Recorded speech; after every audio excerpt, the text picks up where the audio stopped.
ಮಾನಸಿಕವಾಗಿ ಮತ್ತು ಭೌತಿಕವಾಗಿ ಅವರ ಒಂದು ಮೇಲೆ ಏನು ಪರಿಣಾಮ ಬೀರುತ್ತೆ ಮತ್ತು ಅವರು ಹೇಗೆ ರೋಗರಹಿತರಾಗ್ತಾರೆ ಮಕ್ಕಳು ಅನ್ನೋದನ್ನು ನಿಮಗೆಲ್ಲರಿಗೂ ತಿಳಿಸ್ಕೊಟ್ಟಿದ್ದಾರೆ. ಮತ್ತು ಏನಂದರೆ ಮೇಡಮ್ ಅವರು ಕಾರ್ಯಕ್ರಮ ಆಯೋಜಿಸಿದ್ದಾರೆ ಅಂದರೆ ಇವೆಲ್ಲ ನಮ್ಗೆ ಇದ್ದೇ ಇರುತ್ತೆ, ನೋಡೋದಕ್ಕೆ ತುಂಬ ಚೆನ್ನಾಗಿರುತ್ತೆ. ಆಮೇಲೆ ನಾವೆಲ್ಲ ಇವನ್ನೆಲ್ಲ ಸವಿತೀವಿ. ಸೊ ನಮ್ಮ ಆರೋಗ್ಯವನ್ನು ಸ್ವಲ್ಪ ಇಂಪ್ರೂವ್ ಮಾಡ್ಕೋಬೇಕಾಗಿದೆ. ಸೊ ಇವತ್ತಿನ ದಿವಸದಲ್ಲಿ ಆರೋಗ್ಯ ಯಾವ ಕೈ ಕೊಡುತ್ತೆ ಹೇಳೋಕ್ಕಾಗಲ್ಲ. ಸೊ ಹಾಗಾಗಿ ತುಂಬ ಎಲ್ಲರೂ ಎಚ್ಚರಿಕೆಯಿಂದ ಇರಬೇಕು ಮತ್ತು ನಮ್ಮ ಆಹಾರವನ್ನೇ ನಾವು ಸೇವಿಸಬೇಕು. ಬೇರೆ ಆಹಾರಕ್ಕೆ ಹೋಗಬಾರ್ದು, ನಾವೇ ನಮ್ಮ ಆಹಾರವನ್ನು ತಯಾರು ಮಾಡ್ಕೋಬೇಕು. ಯಾರೋ ಕೆಮ್ತಿದ್ರು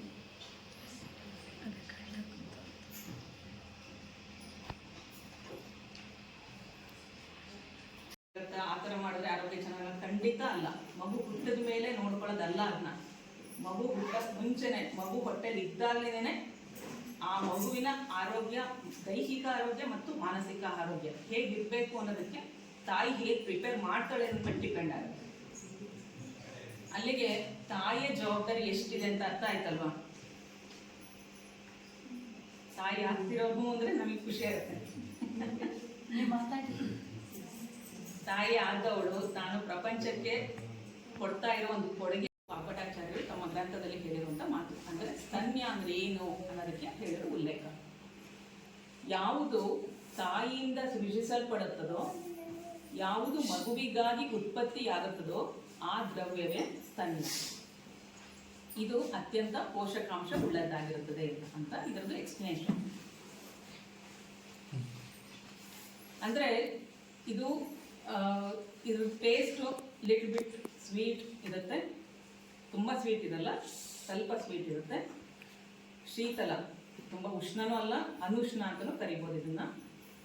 ಮತ್ತೆ ಪುಷ್ಟಿದಾಯಕ, ಈಸಿಲಿ ಡೈಜೆಸ್ಟಬಲ್, ಕ್ಯಾರಿಯಬಲ್ ಇರುತ್ತೆ.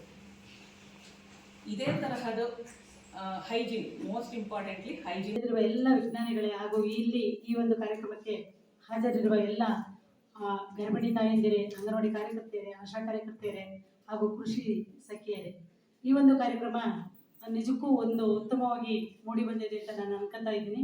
ಯಾಕೆಂದರೆ ಕೃಷಿ ವಿಜ್ಞಾನ ಕೇಂದ್ರದಲ್ಲಿ ನಮ್ಮ ಕಾರ್ಯಕ್ರಮ ಮಾಡಬೇಕು ಅಂದರೆ, ನಮ್ಮ ಇಲಾಖೆ ಕಾರ್ಯಕ್ರಮ ಮಾಡಬೇಕು ಅಂದರೆ ನಮಗೆ ಭಾರಿ ಸಂತೋಷ ತರುತ್ತೆ. ಯಾಕೆಂದರೆ ಎಲ್ಲ ಆಯೋಜನೆಯೂ ಸಹ ಅವರೇ ಹೆಚ್ಚು ಜವಾಬ್ದಾರಿ ತಗೊಂಡು ಮಾಡಿಕೊಡೋಂಥ ವ್ಯವಸ್ಥೆ ಆಗುತ್ತೆ. ಮತ್ತು ಅದೇ ರೀತಿ ನಾವು ಯಾವುದೇ ವಿಶ್ವ ಸ್ತನ್ಯಪಾನ ಸಪ್ತಾಹ ಇರ್ಬೋದು, ಪೌಷ್ಟಿಕಾಹಾರ ಸಪ್ತಾಹ ಇರ್ಬೋದು, ಪ್ರತಿಯೊಂದು ಕಾರ್ಯಕ್ರಮನೂ ಸಹ ನಾವು ಈ ಒಂದು ಕೃಷಿ ವಿಜ್ಞಾನ ಕೇಂದ್ರದ ಸಹಯೋಗದಲ್ಲಿ ಮಾಡ್ತಾ ಇರ್ತೀವಿ.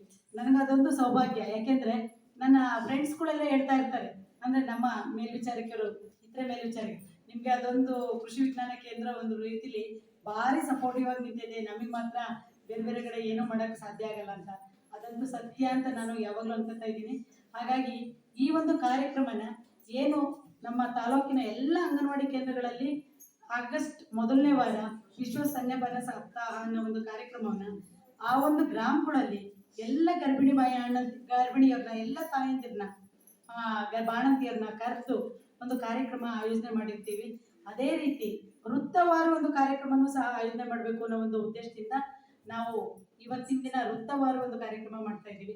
ನಿಮ್ಗೆಲ್ರಿಗೂ ಸಹ ಇಲ್ಲಿವರೆಗೂ ಮಾತಾಡಿದಂಥ ಎಲ್ಲ ಡಾಕ್ಟರ್ಗಳು ಸಹ ವಿಶ್ವ ಸ್ತನ್ಯಪಾನ ಸಪ್ತಾಹದ ಬಗ್ಗೆ ಸಾಕಷ್ಟು ಮಾಹಿತಿಗಳನ್ನ ನೀಡಿದ್ದಾರೆ.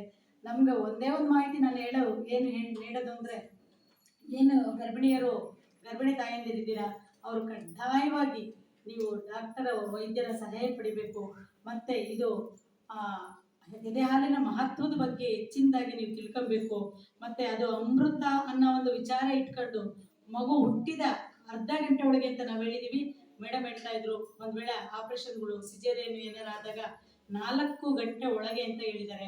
ಆದರೂ ಅದು ಒಂದು ಮಾಹಿತಿ ಏನು ಅಂತಂದರೆ, ಮಗು ಹುಟ್ಟಿದ 1 ಗಂಟೆ ಒಳಗೆ, ಅರ್ಧ ಮತ್ತು 1 ಗಂಟೆ ಒಳಗೆ ಮಗುವಿಗೆ ತಾಯಿಯ ಹಾಲು ಸೇರಬೇಕು, ಕುಡಿಸ್ಬೇಕು ನೀವು.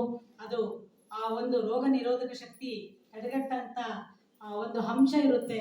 ಆ ಒಂದು ಉದ್ದೇಶಕ್ಕೋಸ್ಕರ ಈ ಒಂದು ವಿಶ್ವ ಸ್ತನ್ಯಪಾನ ಸಪ್ತಾಹನ ಇಡೀ ಪ್ರಪಂಚಾದ್ಯಂತ ಮತ್ತು ಎಲ್ಲ ಇಲಾಖೆ ಮತ್ತು ಎಲ್ಲ